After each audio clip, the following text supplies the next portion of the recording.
दोस्तों, आज की कहानी है ननन जी। पता नहीं कब पिंड छूटेगा तुम्हारे माँ बाप से।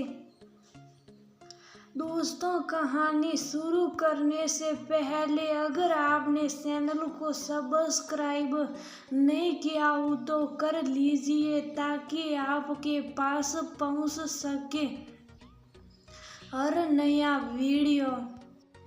बस भाभी, बहुत बोल लिया आपने। कहीं इस तरह मम्मी से बात की जाती है?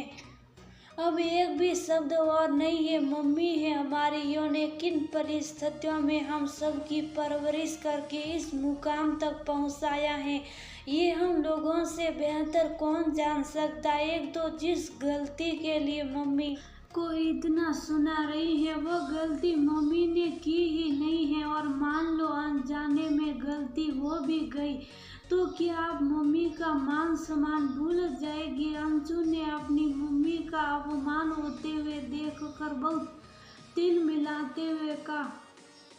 और भैया, आप भाभी लगातार मम्मी को अब शब्द बोले चले जा रही हैं और तुम सब साथ बैठे हुए सुन रहे हैं। मुझको आपसे तो ऐसी उम्मीद बिल्कुल भी नहीं थी। अंशु बेटा, तुम चुप रहो।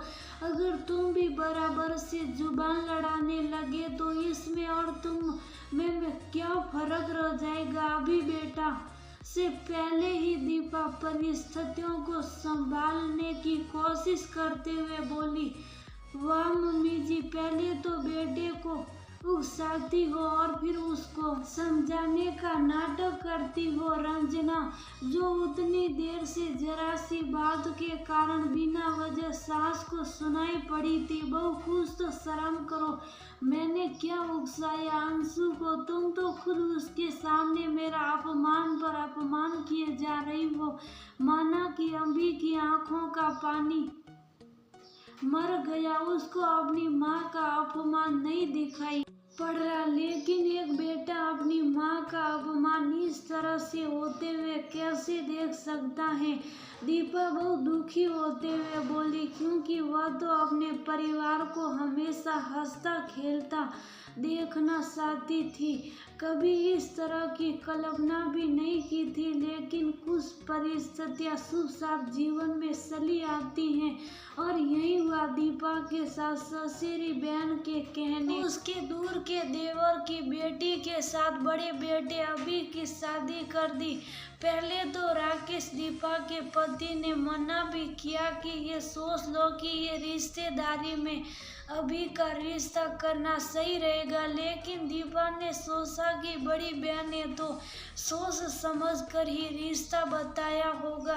देखने सुनने में भी रंजना अच्छी लगी और उसके मायके वाले भी ठीक ठाक, लेकिन रंजना शादी के बाद कुछ दिनों तक तो ठीक ठाक रही, लेकिन फिर धीरे धीरे ऐसा रंग दिखाना शुरू किया कि दीपा के लिए तो गुड़ भरे हंसिया जैसा हाल हो गया। ना उगलते बन सकता था और ना निगलते। रंजना जब देखो तब दीपा को छोटी छोटी बातों के लिए मुंह फट जवाब दे देती। दीपा यही सोचती कि अभी बच्ची है, थोड़े दिनों में संभल जाएगी, लेकिन जिसको संभलना होगा वही तो संभलेगा। दीपा अकेले में बैठकर खूब फूट फूट कर रोती कि आखिर भगवान, उससे कौन सी गलती हो गई जो उसको ऐसी सजा मिली।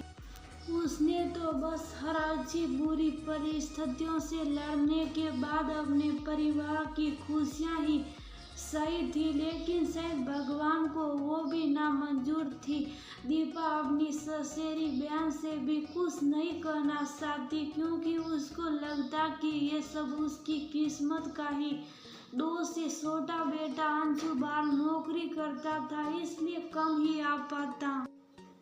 समय के साथ शादी उसकी भी हो चुकी थी, लेकिन उसकी पत्नी मनी बहुत ही संस्कारों से परिपूर्ण सुशील।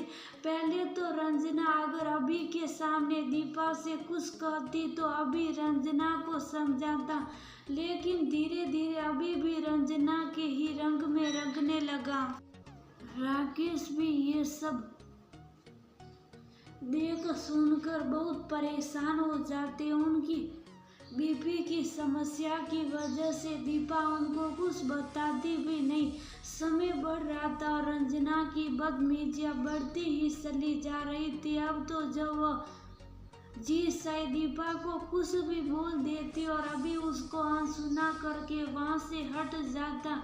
दीपा के दिल से करा निकल जाती कि क्या ये वही बेटा है जो माँ के ऊपर अपनी जान लुटाता था। फिर भी कुछ न बोलकर आंसुओं को चुपचाप पी लेती और वहां से हट जाती। होली का त्योहार था और इस बार 2-3 साल के बाद अंशु भी आया था होली पर।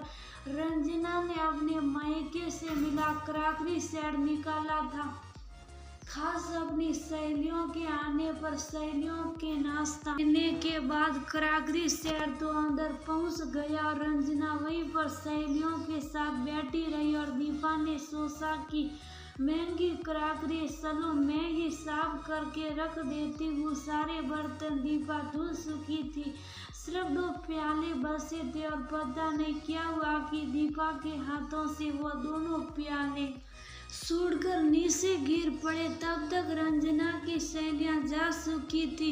अब तो रंजना के जो मुंह में आया वो अनाप शनाप दीपा को बोलने लगी। पता नहीं कब पिंड छूटेगा इन लोगों से, काम धाम तो नाम भर का और जब देखो तब नुकसान पर ही लगे रहते। कभी इतना महंगा शेयर देखा होता तो कलक जानती, लेकिन इनको क्या फर्क पड़ता है। हराम की चीज थी तो तोड़ डाली। रंजना का ये सब बोलने का अभी के ऊपर तो कोई फर्क नहीं पड़ा, लेकिन अंशु के लिए ये बर्दाश्त करना असंभव ही था।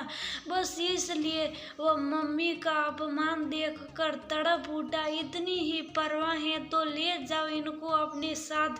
रंजना ने तो बेशर्मी की हद पार कर दी। दीपा को मम्मी ने कहकर उनके पर उतर आई। भाभी आप परेशान ना हो, ये हाँ मैं ले जाऊंगी मम्मी जी और पापा जी को अपने साथ। इतनी देर से सूप बैठी मन्नी अपनी सूपी तोड़ते हुए बोली, वाह अब तो मेंढकी के मुंह में भी जुबान आ गई। रंजना बेहुदगी से बोली, नहीं ये घर हम लोगों का, हम लोग इस घर को छोड़कर कहीं नहीं जाएंगे जब तक हमारे साथ पैरों में ताकत है। उसके बाद देखा जाएगा, क्योंकि तुम्हारे पापा की दुकान अभी अच्छी खासी चल रही और मैं भी रसोई बनाने में लाचार नहीं हूँ। और हाँ रंजना, रही घर छोड़ने की बात, तो अब तक मैंने बहुत तुम्हारी बदतमीजियों को बर्दाश्त कर लिया, लेकिन अब बिल्कुल भी नहीं। अब घर छोड़कर तुम और अभी जाओगे, क्योंकि अब पानी सिर के ऊपर जा चुका है। जब धागे का गुस्सा बहुत ज्यादा उलझ जाए और सुलझाया भी ना जा सके तो उसको तोड़कर फेंक देना ही बेहतर होता है। बहू तुम्हारे साथ रहकर इस तरह रोज रोज मरने से बेहतर है कि एक बार में ही मर जाना। ना रहेगा बांझ और ना बजेगी बांसुरी। पता नहीं इतना बोलने की ताकत कहाँ से आ गई थी दीपा के अंदर। मम्मी होश में भी हो कि क्या कर रही हो? अब जाकर अभी के बोल फूटे जब उसको घर निकाला मिल रहा था। कम से कम चलो बेटा बोले तो तुम, लेकिन शायद मैं अभी तक बेहोश ही थी। अब जाकर होश आया है। अपना दोनों का बोरिया बिस्तर और अपना नया घर ढूंढो। बस 2-3 दिन की मोहलत तुमको देती हूँ। अब तो रंजना के पैरों तले से जमीन खिसक गई कि आखिर इतना अच्छा घर कहाँ मिलेगा। अब तो रंजना ने भी अनुनय विनय करनी शुरू कर दी, लेकिन अब तो दीपा सीखना गड़ा बन चुकी थी। इतना सब कुछ घर में हो गया, लेकिन उस समय राकेश घर पर नहीं थे। वह किसी दोस्त से होली में मिलने के लिए गए थे। आप बिना पापा की मर्जी से कोई फैसला नहीं सुना सकती, क्योंकि ये घर पापा का है। अभी और रंजना अपनी दाल दीपा के आगे गलती हुई ना देखकर बोले, लेकिन राकेश ने घर लौटने के बाद जब सारी को देखा तो उनको भी बहुत बुरा लगा। लेकिन अभी और रंजना उनके सामने जाकर मगरमच्छ आंसू बहाने लगे, लेकिन उनके ऊपर भी कोई भी फर्क नहीं पड़ा, क्योंकि महसूस तो वो भी कहीं ना कहीं दीपा के अपमान को कर रहे थे और उन्होंने भी दीपा के फैसले को एकदम जायज ठहराया और अभी और रंजना को फिर से घर छोड़ने की हिदायत दे डाली। आखिरकार और रंजना को वह घर छोड़ना ही पड़ा। दीपा ने अंशु और मनी के साथ भी जाने से उस समय इनकार कर दिया, लेकिन उसने मन ही मन गहरी सांस ली।